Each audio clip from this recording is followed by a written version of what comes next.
السلام عليكم ورحمة الله. نحمده ونصلي على رسوله الكريم. أما بعد فأعوذ بالله من الشيطان الرجيم. بسم الله الرحمن الرحيم. لقد كان لكم في رسول الله أسوة حسنة. صدق الله العظيم.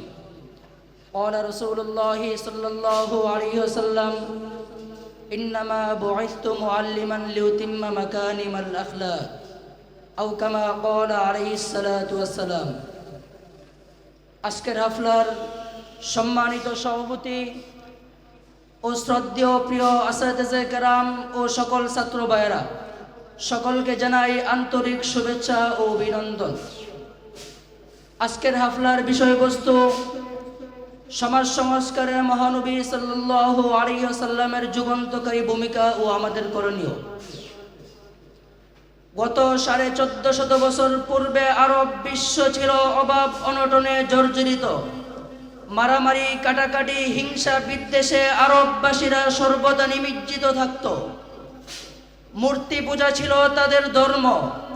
চুরি, ডাকাতি, হত্যা, লুণ্ঠন, মদ্যপান, জুয়া খেলা ছিল তাদের নিত্যদিনের অভ্যাস।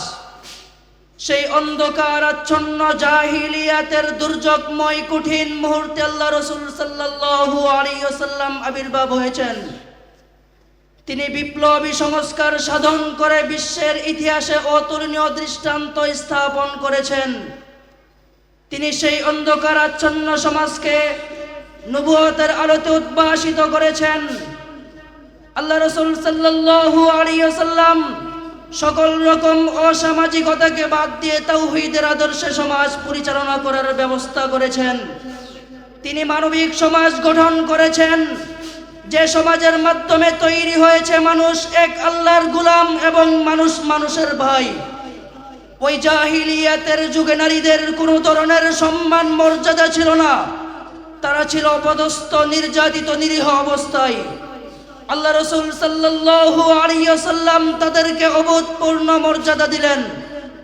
আল্লাহ রাসূল সাল্লাল্লাহু আলাইহি ওয়াসাল্লাম উত্তম আদর্শের মাধ্যমে সংঘাত মুক্ত সমাজ প্রতিষ্ঠা করেছেন। গোটা আরব থেকে মদ্যপান, জুয়া খেলাকে নিষিদ্ধ করে দিয়েছেন। আল্লাহ রাসূল সাল্লাল্লাহু আলাইহি ওয়াসাল্লাম বিভিন্ন যুক্তির মাধ্যমে তাদের মন মগজ থেকে কুসংস্কারকে দূর করেছেন। তিনি যাকাতের বিধান জারি করে ধনী দরিদ্রের পার্থক্য সমাজ থেকে চিরতরে উৎখাত করেছেন। আল্লাহ রাসূল সাল্লাল্লাহু আলাইহি ওয়াসাল্লাম জীবন ও সম্পদের পরিপূর্ণ নিরাপত্তা সমাজে বাস্তবায়ন করেছেন। এভাবেই তিনি সমাজ সংস্কার করেছেন এবং সমাজে শান্তি প্রতিষ্ঠা করেছেন। মুহতারাম হাজিরিন, আমরা ইতিপূর্বে অনেক শাসকদেরকে দেখেছি, তারা সমাজ সংস্কার করবার জন্য, সমাজে শান্তি প্রতিষ্ঠা করবার জন্য বিভিন্ন পদ্ধতি অবলম্বন করেছে, কিন্তু আজও সমাজ সংস্কার হয়নি, সমাজে শান্তি প্রতিষ্ঠা হয়নি। আমরা তাদেরকে স্পষ্ট ভাষায় বলতে চাই, সমাজকে সংস্কার করবার জন্য, সমাজে শান্তি প্রতিষ্ঠা করবার জন্য কোন তন্ত্র মন্ত্রের অনুসরণ বাদ দিয়ে আল্লাহ এবং আল্লাহর রাসূলের অনুসরণ করতে হবে। আল্লাহ তাআলা কুরআনুল কারীমে সমাজ সংস্কার করবার ব্যাপারে শিক্ষা দিয়েছেন। আল্লাহ রাসূল হাদিস শরীফে শিক্ষা দিয়েছেন। কুরআন ও হাদিসের জ্ঞান যদি তোমাদের মধ্যে না থাকে, তোমরা কিছুতেই সমাজ সংস্কার করতে পারবে না, কিছুতেই সমাজে শান্তি প্রতিষ্ঠা করতে পারবে না। মুহতারাম হাজিরিন, সমাজ সংস্কার করবার জন্য, সমাজে শান্তি প্রতিষ্ঠা করবার জন্য কুরআন ও হাদিসের সহি জ্ঞান অর্জন করো, এর কোনো বিকল্প নাই। আল্লাহ রাসূলের আদর্শে নিজের আদর্শবান হও এবং জাতিকে আদর্শবান করো।